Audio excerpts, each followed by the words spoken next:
السلام علیکم ورحمۃ اللہ وبرکاتہ۔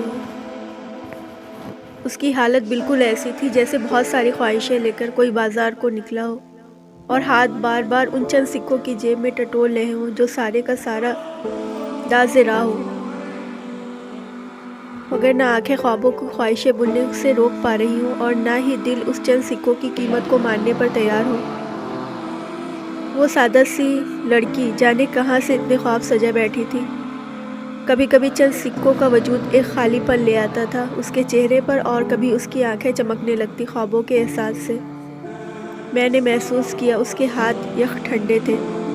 میرا یہ ماننا ہے کہ ہم ایک دم نہیں مرتے، بس ایک دم اس دنیا سے چلے جاتے ہیں، مرنا تو بہت پہلے شروع ہو جاتا ہے۔ کبھی خواب مرتے ہیں تو کبھی آنکھیں پتھر کر جاتے ہیں، کوئی اور خواب کا حوصلہ مر جاتا ہے، کبھی کوئی اپنا جب اپنے لمس اور اپنے ہونے کا احساس چھین لیتا ہے تو اعتبار کی موت ہو جاتی ہے، بولتی زبان گونگی ہو جاتی ہے۔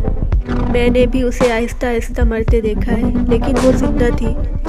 ایک بار بولی سفر میں جاتے وقت ان لوگوں سے بات نہیں کرنی چاہیے جو بہت پیارے ہوں۔ میں نے کہا کیوں؟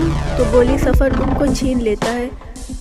وہ رشتوں کی عبادت کرنے والی لڑکی، رشتوں کی جدائی سے ڈرنے والی، لوگوں کے حساب سے تو زندہ ہے، مگر